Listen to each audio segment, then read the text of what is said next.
Nigeria. See, what is happening is that our country is a very, very poor country. Very, very poor. Well, many Nigerians will disagree with you. They say it's the economic managers that are I will tell you why I say we are a very poor country. I think we have a wrong impression about the wealth of our country. It's exaggerated. This country, for example, look, if you start from minimum wage, you find that our country, when you compare our country to a country like Kenya or South Africa, let me even use South Africa. South Africa's minimum wage is about $240 a month. In Nigeria, at 33,000 naira, just about $39. Yeah. Look at the gap, and you can see this reflected in other wages. If you look at but for me, the indices of poverty, it's very there. It's obvious that we have it, and people are poor, and that's why when we have this problem we are facing through now, they cannot really adjust because they don't have the disposable income. It's a very pathetic situation, and the government is concerned, and that's why there are talks now about reviewing the minimum wage, which again, what the NLC is saying. The minimum wage, let me tell you, the last time it was done under President Buhari. President Buhari, when the wage was increased to 33,000 or so per month, or 30,000 per month, till today, 26 state governments could not pay it. 26 out of 36, only 10 are paying. The rest are still paying the whole rate, or maybe they've just improved a bit. But most, according to the people who have monitored it, say 26 state governments are unable to comply. 26. So, whatever the government wants to do now, even if we increase wages to 100,000 naira. Well, the NLC is saying 1 million. That's what they are looking at now, not even 100,000. Because if you go by the dollar rate at 1,500 naira to $1, it's no longer feasible for them to even ask for 100 or 200,000. I don't even say if we increase to 100,000 naira, will the federal government be able to pay?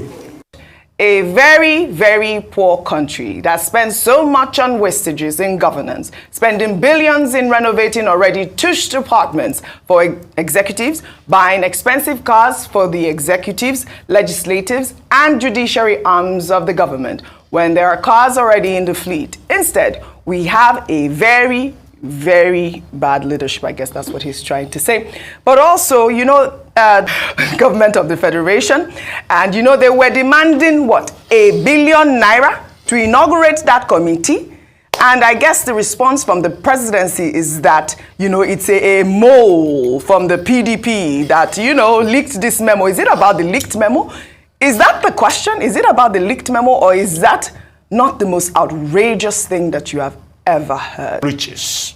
And the whole point of that documentary that many will remember was that, look, Nigeria is a very rich country. But because of the way the resources of this country have been managed over the years, then we have squandered the riches, and then that was how we ended up being identified as one of the poverty capitals of the world. The World Bank even said more people will join the poverty queue in Nigeria this year. Not because the country is not rich, but because the country has been mismanaged.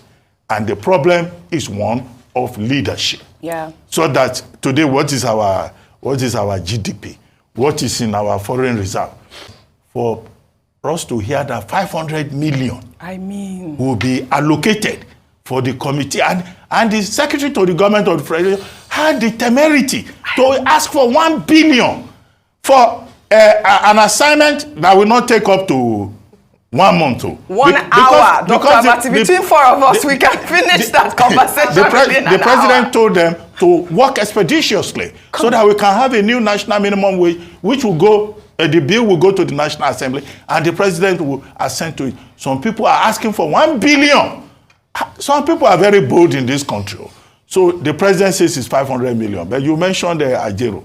What Ajero said in relation to that, when he brought it up, was that he's been attending so many meetings with the federal government that nobody has given him any sitting allowance, and that Labour has not collected a kobo from the federal government for attending meetings. So I'm sure Joe Ajero and Festus Osifo of the TUC, They will be monitoring how that 500 million naira that has been approved to fix new national minimum wage, how the committee will spend that money and what they will spend it on at all times.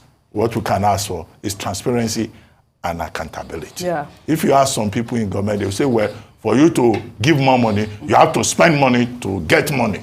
Unacceptable. The cost of fuel has gone up. Food and other prices have followed it.